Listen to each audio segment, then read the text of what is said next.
আমার ভাই মাওলানা রইসুদ্দিনকে গাজীপুরে পুবাইলে একটা মসজিদের ইমাম ও খতিব যিনি, তাকে গাছের সাথে বেঁধে দোকানের সামনে মুসলমান নামের জানোয়াররা মেরে ফেলেছে।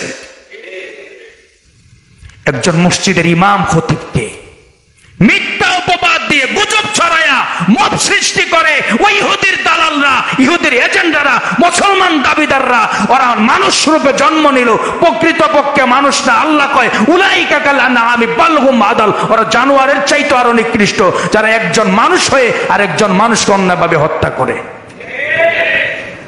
ওরা মুসলমান দাবিদার, প্রকৃতপক্ষে ওরা ইহুদিদের দালাল। একজন মসজিদের ইমাম খতিবকে নাস্তা খাওয়া অবস্থায় মসজিদ থেকে সকালবেলা ডেকে নিয়ে তাকে হত্যা করে, তাকে পিটায়, এমন ভাবে পিটাইছে এক গ্লাস পানি পর্যন্ত খেতে দেয় নাই। আর জানোয়ার কিছু পুলিশ রয়েছে, এই জানোয়ার মার্কা কিছু পুলিশ তার মুখের সামনে পানির বোতলটা নিয়েও পানি দেয় নাই, পানি কেড়ে নিয়েছে। আজকে ওই ইমাম পানির পিপাসায়, অসুস্থের অভাবে, মার খেয়ে, চিকিৎসার অভাবে থানার ভিতরে দুনিয়া থেকে বিদায় নিয়েছে, ছোট্ট একটা কন্যা সন্তান রেখে।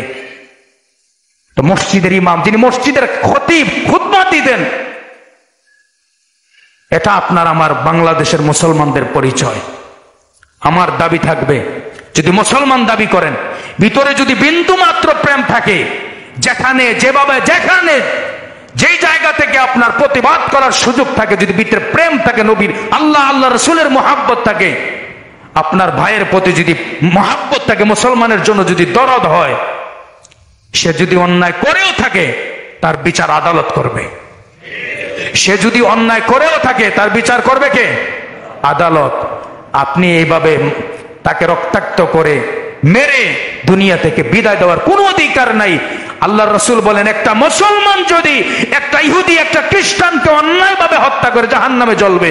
আর আপনি মুসলমান দাবিদার হয়ে একজন আলেমকে দুনিয়া থেকে, নবীর ওয়ারিস, নবীর ওয়ারিস কাল উলামা ওয়ারাসাতুল আম্বিয়া, আমার নবীর জবানের কথা, আপনি মব সৃষ্টি করে, বিশৃঙ্খলা সৃষ্টি করে, তার উপর অন্যায়ভাবে দুষ্টাপায় তাকে দুনিয়া থেকে বিদায় করে দিলেন।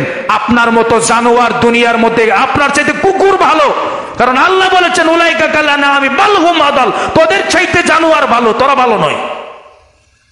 এই জন্য বলছি, এটার প্রতিবাদ যে যেভাবে পারেন, যেখান থেকে পারেন, এইভাবে প্রতিবাদ করবেন। এবং আমার ভাইয়ের জন্য আজকে জুমার নামাজের পরে এই মসজিদে মিলাদ হবে, আপনাদের সবাইকে আমি দাওয়াত করছি, এই তার এতিম বাচ্চাটার জন্য দোয়া করবেন এবং শহীদ রইসুদ্দিন ভাইয়ের জন্য সবাই দোয়া করবেন।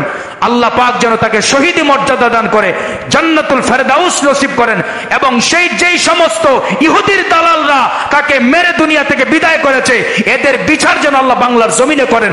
এইদের বিচার আমরা যেন এই দুই চৌকে দেখে যেতে পারি। আল্লাহ যেন এদের বিচার এই জমিনের মধ্যে বাস্তবায়ন করেন। সকলে আমিন পড়েন।